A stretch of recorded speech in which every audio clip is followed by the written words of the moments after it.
team of this generation, JM Ibarra and Fiang Smith. JM Fiang! Woohoo! Hello, welcome guys! Hello po. Oo, welcome sa Star Magic Spotlight Presscon. Ito ang first time nyo dito, no? Relax lang kayo guys, kayang-kaya nyo to. Kumusta naman nung napanood nyo yung video na inihanda ng Star Magic Spotlight Presscon para sa inyo? Pwede pong pakipatay. Ay, nag-cringe na po ako sa pagka nakikita ko yung face ko sa TV. Hindi ka sanay pa, Fiang? No. Oh, masasanay ka rin. Pero totoo yun, nung nag-play pa lang, sumigaw na si Fiang. Sa mga hindi nakarinig, na parang ready na siya mag-cringe. So, nung napapanood mo ba, ano yung mga naaalala mo? Actually, madami po kasi sa PBB po kami nag-start. So, habang pinapanood ko siya, naalala ko yung mga bardagulan namin, yung mga maliliit na bagay na tampuhan. Kala mo talaga. Yung mga happy moments namin lahat doon, syempre. Ikaw, JM. Ako, grabe, no? Nakikringe siya yun.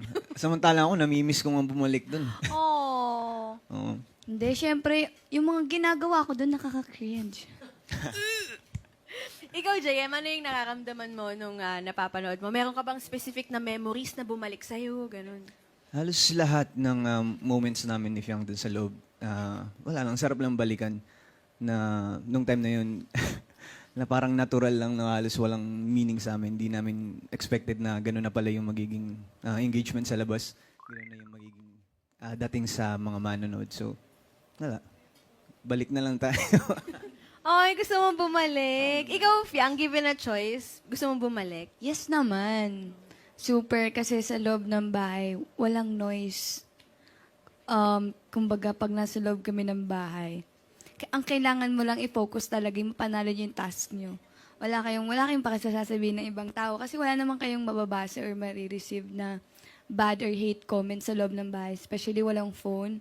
So, kung kuya, ipasok mo na kami ulit. Mas simple ang buhay, no? Yes, Oo. super simple talaga. Oh, ganyan yung buhay namin nung 90s. Wala pang, wala pang social media. Tahimik pa ang lahat. Oo. Pero ngayon nga yung mga kabataan siguro talagang ang ingay nga or parang ang gulo nung world sa social media. Pero ngayon ay bubuksan namin ang floor for the questions from our friends from the media. Huwag kayong mag-alala, mababait tong mga to. Sisimulan natin sa pinakamabait na ating kasama ngayon. Mr. June Lalin from Abante. Yan. Thank you, DJI. Kabaliktaran ng sinabi niya. I'm not nice. Hindi, pero eto, sino ba namang hindi magiging nice kay Piang and JM? Nakakatuwa sila, DJI. Kasi ako, actually, my mom, she's from Candon, Ilocos Sur. Galing lang kayo ng Candon, Ilocos Sur. Marami akong mga kababayan na nag-report sa akin kung gaano kayo kabait na dalawa. Oo. Nakakatuwa. Kahit hindi dapat bumaba daw kayo. Ang natensyon yung mga marshals and mga pulis. Kasi, syempre, hindi nila alam kung ano mangyayari. Baka magkaroon ng kaguluhan, dumuging kayo, di ba? Ganon kayo kabait sa mga fans. Minsan, nalilimutan nyo raw kung gaano kayo kasikat na dalawa ngayon. Oo, na parang sobrang appreciated nyo sila. Gusto nyong malapitan ng lahat. Yeah, reaction, please. Yeah. Well, hindi lang naman po dun sa yung latest na event ho namin. Halos lahat ho ng naging event po namin or naging shows, ang nasa isip lang ho namin entertainment. I mean, ma-entertain ho yung mga fans kung saan ho kami pupuntang lugar.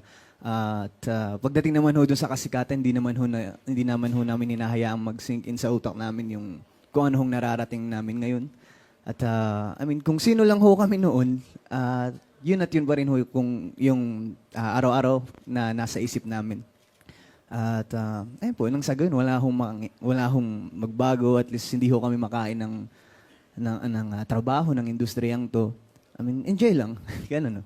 Yeah, Piang. Yes. Sa lahat naman po ng events namin, lagi naman po namin tinatry na makapagpa-picture yung mga fans sa amin. Especially yung iba galing pa talaga sa malalayo. So kami, ano ba naman yung simpleng picture lang, buhay na or, ang tawag doon? kumpleto na agad yung araw nila, di ba? Sa isang picture lang namin. Hindi naman na para ipagdamot pa namin yun. Sobrang simpleng bagay lang yung hinihingi nila. So why not ibigay na agad namin? Yan. Tapos, sobrang laking bagay din daw na yung ayuda yung dalawa abang nasa Ilocos, sa Candon. Kasi sobrang sweet nyo raw. Nagdududa ang iba. Parang there's something na raw. Oo. Oo. Actually, ang mga fans yung dalawa, naghihintay. Sana may aminin na yung dalawa. Ano nga bang real score sa inyo? Yan. Diniretso agad ni Sir Jun Lali. Nang gusto naming Naku. tanungin lahat. Oo. Parang si JM, parang Hindi. napahawak siya sa buhok niya, sa batok niya, parang na-tension siya. May aaminin nga ba sila? May dapat ba silang aminin? Kasi doon pa lang sa Candon, grabe, pinagdududahan yung closeness. Sweetness yung dalawa. And then, syempre, Ano? Kakaibang ngiti ha, yung tanong kong yun, napangiti ng ibang klase si JM. Tsaka ang tagal sumagot, Sir Jun. hindi, Parang may something. Syempre, sa amin, ang focus ho namin, yung career ho, yung trabaho.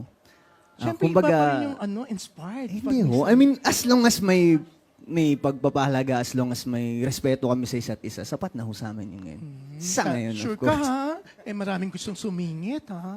Di ba? Oo. Yun ay kung makakasingit. Ay, yan. Ayan, DJI, di ba? Talagang iba yung statement ni JM.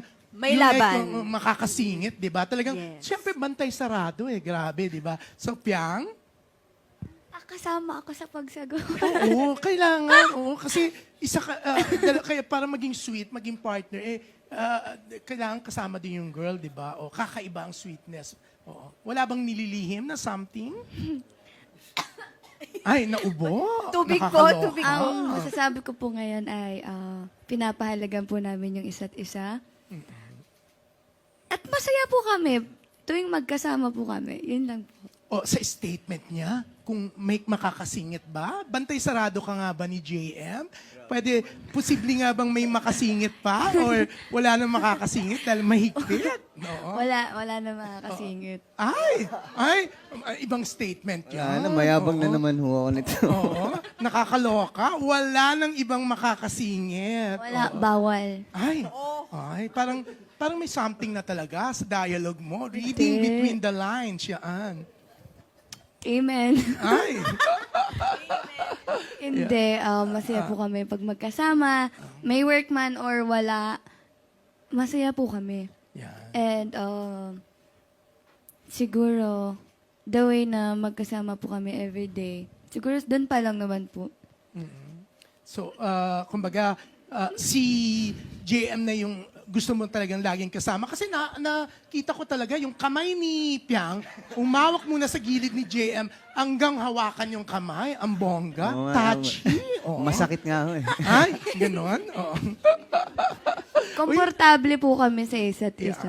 Uy, kinikinig kaming lahat. Yun po yun. Komportable lang po kami sa isa't isa. Talaga. Oo. Why? Bakit ganon kaka-komportable kay JM at siya na talaga yung gusto mo makasama? Siguro naman po, kita naman po sa loob pa lang ng bahay ni Kuya. Doon kami nag-start maging comfortable sa isa't isa. The way kami na magbardagulan, mag-usap sa loob ng bahay ni Kuya. Siguro doon nag-start lahat ng pagiging komportable ko po sa kanya. Yan. At nadala ko po yun hanggang sa paglabas ng bahay. And nagtutuloy-tuloy naman po. At wala naman din po ako nakikita na any problem para hindi ako maging komportable sa kanya. Yan, JM, ang ganda ng sinabi niya, no? Walang dahilan para hindi siya maging komportable. Kinilig ka? Na proud ka? Hindi ho, parang yumabang lang. Ay. Ganun. Yan. Pero yan, nakakakilig kayo talagang dalawa. Kaya kami, solid JM Piang Love Team. Di ba, DJ